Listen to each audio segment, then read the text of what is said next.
औज़ुबिल्लाहिस्समीउल अलीम मिनश्शैतानिर्रजीम बिस्मिल्लाहिर्रहमानिर्रहीम इन्नमा वलियुकुमुल्लाहु व रसूलुहु वल्लज़ीना आमनुल्लज़ीना युक़ीमुस्सलाता व युतूनज़ ज़कात व हुम राकिऊन सदक़ल्लाहुल अलीयुल अज़ीम। अज़ान मोहतरम बिरादरान इस्लाम, मेरे शिया सुन्नी भाइयों, आप साहिबान के सामने कोकब नूरानी साहब का एक क्लिप जो कि सोशल मीडिया पे वायरल है, आपने अक्सर समात फरमाया। वो कहते हैं कि ये जो खिलाफत का मामला है, तो अगर शिया कहते हैं कि खलीफा बिला फसल अली का हक था, पहली खिलाफत अली का हक था, तो अली ने अपनी खिलाफत लेने के लिए तलवार क्यों नहीं उठाई। आपको पता है कि ये अक्सर खिलाफत के मौजू पे यही एक एतराज़ बड़ा हथियार के तौर पर हमारे बिरादरान के उलमा इस्तेमाल करते हैं कि मौला अली ने तलवार क्यों ना उठाई। देखिए इज़्ज़ान मोहतरम, सबसे पहली बात तो ये है कि आप सल्लल्लाहु अलैहि वसल्लम ने बाद वाले तमाम तर हालात से मौला अली को आगाह कर दिया था। फरमाया था कि अली जब ऐसा वक्त आए तो सब्र करना, और फिर साथ में ये भी फरमाया था कि ऐ अली, अल्लाह ताला की ज़ात ने काबे को हरम बनाया है, बैतुल्लाह को, और मैं मदीने को हरम बना रहा हूँ। जैसे बैतुल्लाह में खून रेजी हराम है, मना है, इसी तरह मदीना में भी खून रेजी हराम है, मना है। ये आप सल्लल्लाहु अलैहि वसल्लम की सबसे बड़ी वसीहत थी जो मौला कायनात अली इब्न अबी तालिब के लिए रसूलुल्लाह की ज़ात ने बयान फरमाई। और इसी वजह से कि इमाम अली ने अपने क्या लेके जो दारुल खिलाफा था वो मदीना से कूफा इसलिए शिफ्ट किया था कि मदीने में रहते हुए जंगो जदाल नहीं हो सकते। अगर होते तो लोग मजबूर कर रहे थे मौला अली को तलवार उठाने पर। जैसे कि आपको पता है कि आपकी खिलाफत के बाद हालात आपको सामने जंग जमल, जंग नहरवान और जंग सफ़ीन की शक्ल में आए, क्योंकि खून रेजी जंग होना जरूरी बढ़ गई थी, तो आपको बाहर निकलना पड़ा। लेकिन फिर भी आपने बाहर जाकर हत्तुल-इम्कान ये कोशिश की कि ये जंगे ना हो, तरीक़ आपके सामने, तरीक़े कायक आपके सामने। यही वजह है कि जब इमाम हुसैन अलैहिस्सलाम को पता चला कि ये यजीद की तरफ से हाकिम मदीना वलीद बिन उक़बा को हुक्म मिल गया कि अगर हुसैन बैत करे मुझे यजीद की तो बेहतर है, वरना सर भेजा जाए, तो खून रेजी से बचने के लिए इमाम हुसैन ने मदीना को पाक व पाकीज़ा रखने के लिए इमाम हुसैन ने मदीना को छोड़ा ताकि मेरा खून न बहे। नाना का ये हरम, नाना का ये शहर खून रेजी से महफूज रहे। खून रेजी करना अली का मकसद नहीं था, खून रेजी से बचना मकसद था। और ये मुख्तलिफ हालात के मुख्तलिफ तकाजे होती हैं। अली किससे जंग करता? उन लोगों से कि जिन्होंने कलमा पढ़ा है। अगर अली उस वक्त अपनी तलवार के वार पार तलवार के जोर पे खिलाफत लेने के लिए खड़े हो जाते तो आज तारीख ने कहना था कि अली ने एक कुर्सी के लिए जंग की, कुर्सी के लिए बड़े बड़े जय्यद मुसलमान साहबा का कत्ल कर। लेकिन अली नजर इमामत से देख रहा था आने वाले मुर्रखीन को। मौला अली ने अपनी तलवार को अपने मियान में रख के सब्र में जिंदगी गुजार दी। जैसा कि जनाब अल्लाह से बढ़कर किसकी ताकत है जी, बताएं? अल्लाह से ज्यादा कोई कवि है, कोई पावर है? लेकिन अल्लाह के सामने फिरौन खुदा होने का दावा कर रहे, अना रब्बुकुमुल आला कह रहा है। फिरौन क्या है? कह रहा अना रब्बुकुमुल आला, सबसे बड़ा सबसे आला रब मैं हूं। और अल्लाह ताला की जात उसको अजाब नहीं दे रही, अल्लाह ताला की जात उसकी जुबान को खींच नहीं रही, अल्लाह ताला की जुबान को बंद नहीं कर रहे।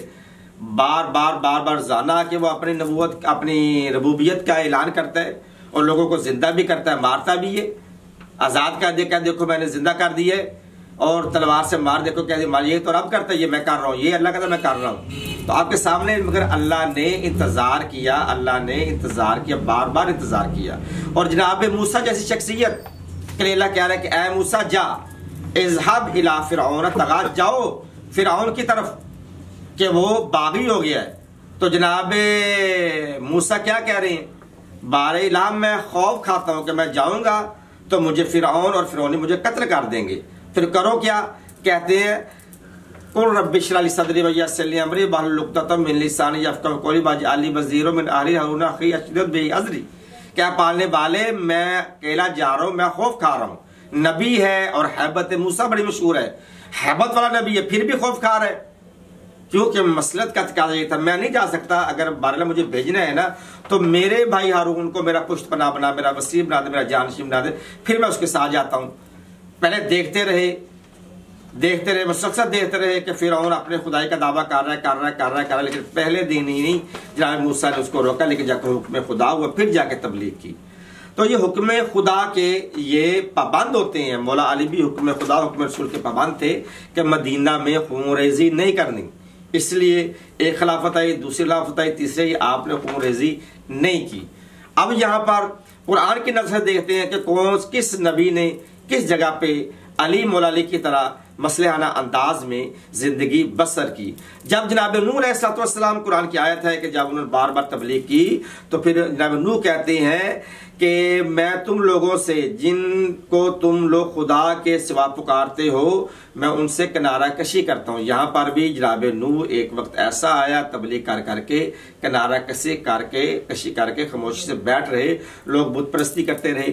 और इसी तरह जनाब मूसा का वाक़या भी मैं दे चुका हूँ। और जनाब हारून को जब जनाब मूसा पीछे छोड़ के चले गए थे कि मेरे बाद तुम मेरे खलीफा हो, तो वो जब मूसा की रातों में 10 रातों का इजाफा हो गया, पीछे लोग मुनहरिफ हो गए, मुर्ताद हो गए, वापस मुशरक हो गए, मुश्तकीन हो गए, तो जनाब हारून देखते रहे, इंतजार में रहे जनाब मूसा के लिए। जनाब मूसा है तो आके कहा कि ये क्या हो गया, मैं तुझे पीछे छोड़ के गया था इसराइल में, तूने क्या किया? तो अब जनाब हारून कह रहे कि बने इसराइल ने मुझे कमजोर जाना और करीब था कि मुझे कत्ल कर देते। मैंने उन्हें समझाया मगर वो जब ना समझे, फिर मैंने भी गोशा नशीनी इख्तियार की। अगर मैं ज्यादा फोर्स करता तो यकीनन वो खून रेजी करते, मुझे कत्ल कर देते। इसलिए मौला अली को भी पता था कि मैंने तलवार तो उठानी नहीं, मेरे पास चंद लोग, हाँ चंद साहबा थे, कम से कम कमोबेश 336 ऐसे साहबा थे कि जिन्होंने उस वक्त मौला अली के हाथ पर बैयत की थी, मगर कलील तादाद थी। और मौला भी जंग जुदाल नहीं चाहते थे, खून नहीं चाहते थे, क्योंकि वसीयत रसूल थी। और बहुत सारे ऐसे मसाइल हैं जिस पर मसलहाना अंदाज में मौला अली ने कह लें कि मसले के तहत पर गोशा नशीनी इख्तियार की। मगर जब खून रेजी के लिए, जंग के लिए लोगों ने मजबूर किया, तलवार उठाना जरूरी बन गया, फिर मेरे मौला ने मदीने को छोड़ा ताकि मदीना में खून रेजी ना हो। इसलिए अपने दारुल खिलाफत को जाके कूफा में शिफ्ट कर दिया। और फिर वहां पे जाके वो जंगें आपके सामने आई हैं, जुल्फ़िकार हैदरी चली है, और हर जंग में फतह हमेशा मौला अली के कदम चूमती रही थी, चूमी है और अल्हम्दुलिल्लाह चूमती रहेगी। इसीलिए मौला अली ने इस मसलहाना अंदाज में तलवार नहीं उठाई। क्यों कि ये मुसलमानों की एक कुव्वत ज़ाया हो जाती, मुसलमान कमज़ोर पड़ जाते। मौला नहीं चाहते थे कि 23 साल रसूल पाक की मेहनत है उसको मैं तलवार उठा के ज़ाया कर दूँ, नहीं। मुसलमानों की ज़िंदगियाँ अजीज़ थी, इस्लाम अजीज़ था, मुसलमान अजीज़ थे, दीन इस्लाम अजीज़ था, हुक्म खुदा अजीज़ था। तो मौला अली ने 3 खिलाफतों तक गोशा नशीनी इख्तियार की, जंगो जदल से काम नहीं लिया। मौला अली जानते थे कि अल्लाह का वादा है, वादल्लाहुल्लज़ीना आमनू, ईमान वाले लोगों से अल्लाह ताला का वादा है कि मैं उन्हें अनकरीब ज़मीन पर खलीफा बनाऊंगा। कैसे खलीफा बनाऊंगा? कमस्तखलफ़ल्लज़ीना मिन क़ब्लिकुम, कि जैसा कि इससे पहले अल्लाह ताला खलीफा बना चुका है। अस्सलामु अलैकुम व रहमतुल्लाहि व बरकातुहू।